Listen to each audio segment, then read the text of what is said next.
Salut à toi, bienvenue dans ma classe, je suis le docteur C, voici une deuxième capsule scientifique. La première série de remèdes de grand-mère vous a tellement plu que je ne résiste pas à l'envie de faire passer une nouvelle série de 5 remèdes à la moulinette de la démarche scientifique. Pour ceux et celles qui découvrent cette série grâce à cette première vidéo, je vous place dans le coin supérieur de l'écran la première vidéo de la série dans laquelle j'explique la démarche scientifique, allez vite la regarder. Vous comprendrez ainsi comment fonctionne la démarche scientifique. Petit disclaimer avant d'oublier, le but ici n'est pas de se moquer d'un quelconque remède que vous auriez pu utiliser un jour, mais bien de faire fonctionner la démarche scientifique sur les remèdes, sur les grandes croyances, voir si ça fonctionne. C'est bon, tu es prêt? Alors c'est parti pour une nouvelle capsule scientifique, 5 nouveaux remèdes à analyser, on y va direct.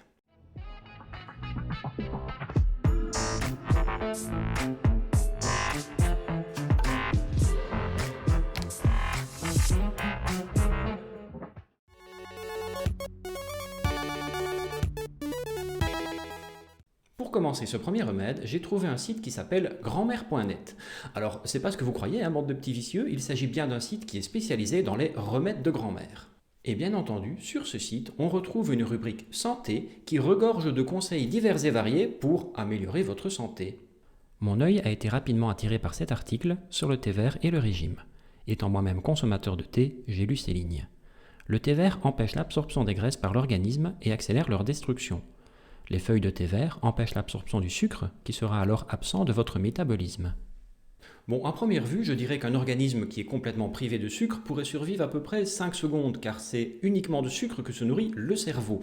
Mais bon, passons sur ce petit détail, voyons un peu plus loin.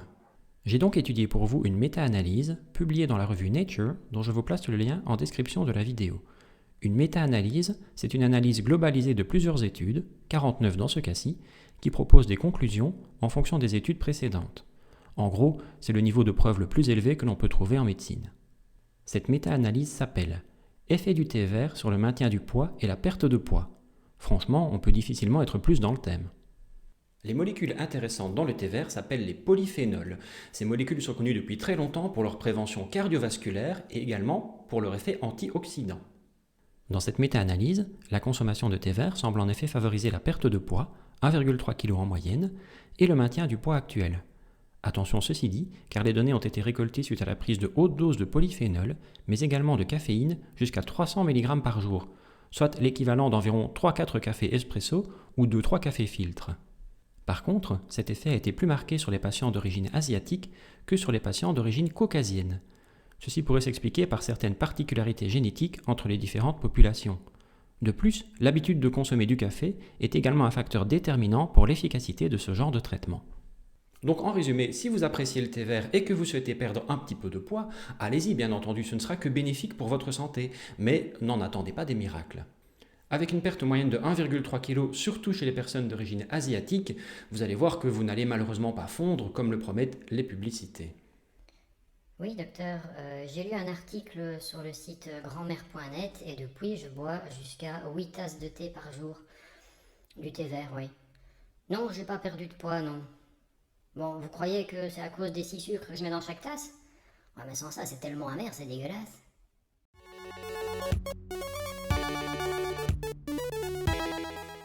Notre ami Top Santé, qui devient une star de cette série de vidéos, nous propose une liste de 13 méthodes que le site qualifie lui-même d'insolites pour favoriser le sommeil.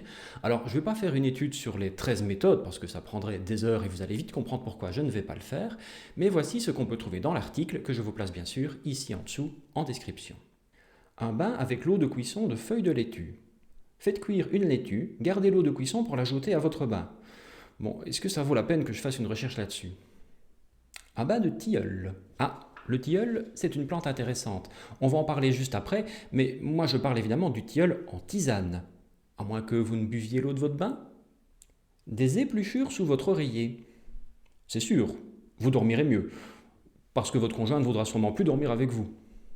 Du coton imbibé d'amandes douces entre le gros orteil et le second de chaque pied, mais d'où ça vient ça ? Une chaussette remplie de riz, mise au congélateur et placée sous les genoux pour diminuer la température corporelle. Un massage des pieds aux huiles essentielles diverses et variées. Oh non, on va pas recommencer avec les huiles essentielles comme dans le dernier épisode, si ? Mais venons-en au tilleul. La feuille de tilleul est depuis longtemps utilisée en tisane pour traiter l'insomnie.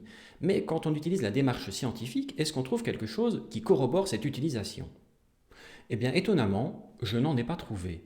Alors, certaines études parlent de remèdes aux plantes, parmi lesquelles le tilleul, qui sont utilisés pour l'insomnie, mais le résultat est sans appel. Ça ne fonctionne pas mieux qu'un placebo. La conclusion est particulièrement bizarre également. Vous pouvez l'utiliser, ça ne fonctionne pas, mais ce n'est pas toxique, donc on peut essayer. Oui, bonjour docteur, c'est encore moi. Écoutez, j'ai suivi votre conseil, hein, j'ai arrêté le thé vert et je me suis mis aux infusions de tilleul pour mieux dormir la nuit. J'avais lu ça sur Top Santé. La seule chose que j'ai remarqué, c'est que moins j'en bois, moins je me lève pour pisser. Donc au final, je dors mieux quand j'en bois pas.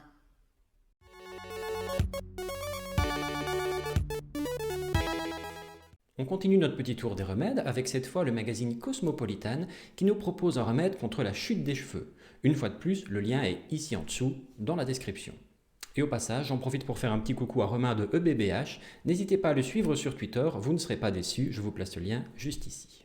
Selon cet article de Cosmopolitan, la poudre ayurvédique de Brahmi tonifie, favorise la pousse et épaissit le cheveu. Bon, à titre tout à fait personnel, je n'avais jamais entendu parler de poudre de Brahmi, ni du terme ayurvédique d'ailleurs. La médecine ayurvédique, c'est une médecine non traditionnelle, principalement développée en Inde, qui œuvre pour que le corps et l'esprit soient en harmonie et en pleine forme. Bon, sur le fond, pourquoi pas après tout? On dit bien un esprit sain dans un corps sain, ça paraît logique. Mais bon, l'OMS semble opposée à cette médecine qui reposerait plutôt sur des croyances que sur des données scientifiques. Bon, moi je ne suis pas qualifié pour juger, donc je vais me taire sur ce sujet. Ceci étant dit, si un produit de cette médecine est proposé directement sur Cosmopolitan avec un lien direct vers une page Amazon pour en acheter, je suppose qu'il y a de solides bases scientifiques pour le proposer si facilement sur un site, non? Allez, on fait passer la poudre de Brahmi dans la moulinette de la démarche scientifique. La première chose qui me choque quand je fais une recherche sur cette poudre, c'est la quantité d'articles qui sont disponibles, mais qui ne parlent absolument pas de la perte de cheveux, mais bien de la maladie d'Alzheimer. Les quelques études que j'ai trouvées ne m'ont pas semblé intéressantes, car relatives à un nombre très faible de patients, moins de 100 à chaque fois. Difficile de tirer des conclusions de si petits échantillons de patients. Le mieux que j'ai trouvé, c'est une étude sur les shampoings aux herbes que je vous place dans la description de cette vidéo. Bon, je ne vais pas pousser le suspense trop loin. 2 types différents de shampoings ont été testés, dans lesquels on avait chaque fois 1% de poudre de Brahmi, et la seule conclusion de cet article, c'est que l'un des 2 shampoings mousse mieux que l'autre. Tout ça est bien sûr dans la description. Alors, ayant fait chou blanc sur les sites spécialisés en recherche scientifique, type PubMed et autres, je me suis tourné vers d'autres sites non scientifiques, attention ne criez pas, et je suis tombé sur le site d'un aromatologue, encore une fois. En outre, ce site me donne une conclusion toute faite à ce chapitre. La poudre de Brahmi permet d'équilibrer Vata, Pitta et Kapha. Débrouillez-vous avec ça.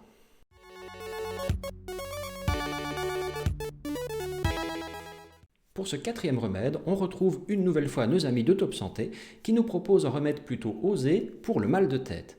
Tiens, Top Santé, je vais peut-être vous demander de sponsoriser mes vidéos.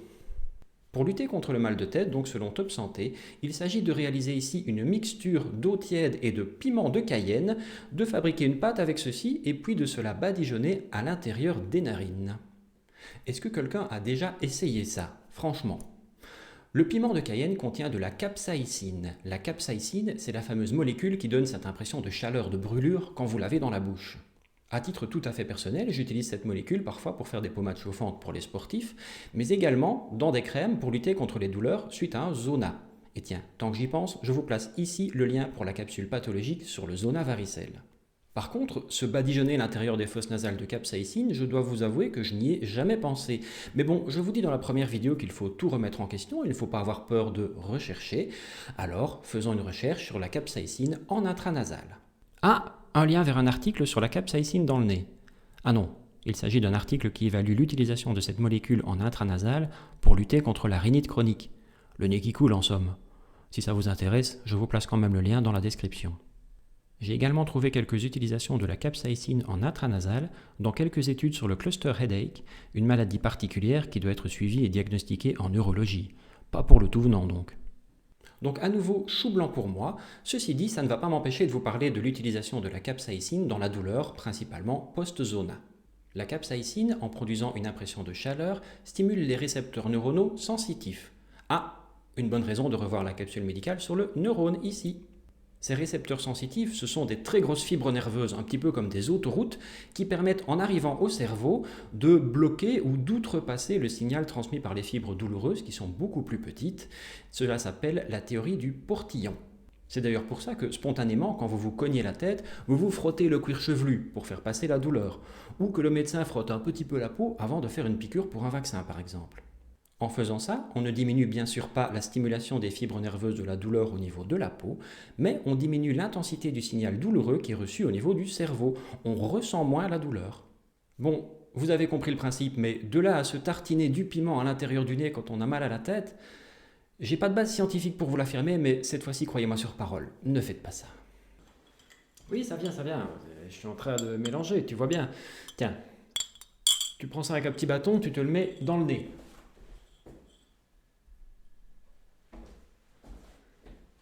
Alors ?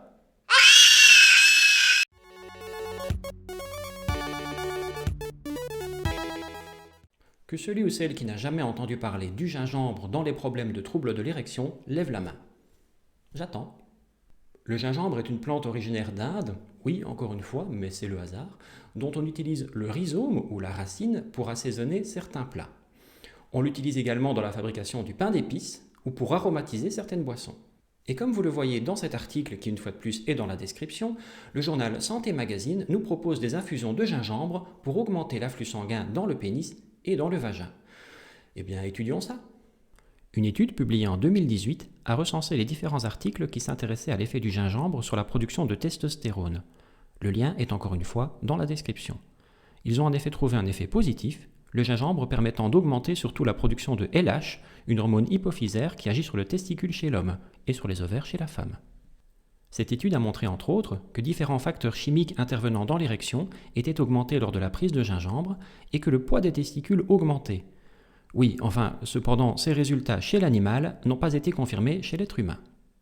Une autre étude, que je vous place également dans la description, liste les nombreux bienfaits reconnus du gingembre, par exemple sur la douleur, le surpoids, la digestion, les nausées, mais n'aborde pas la santé sexuelle. La conclusion de cette deuxième étude est cependant plutôt claire. Au vu du manque de qualité des études précédentes et de la grande variabilité des résultats obtenus, il semble évident que plus de recherches doivent être effectuées sur le gingembre pour en connaître véritablement ses bienfaits. Une fois de plus, il semblerait que l'association entre le gingembre et les troubles de l'érection soit plutôt une croyance. Ceci étant dit, vu ses nombreux bienfaits, n'hésitez pas à en consommer. Raisonnablement, comme toujours. Ah, je vois que tu te fais une petite tisane avec du gingembre, on va passer une bonne soirée. Ou pas.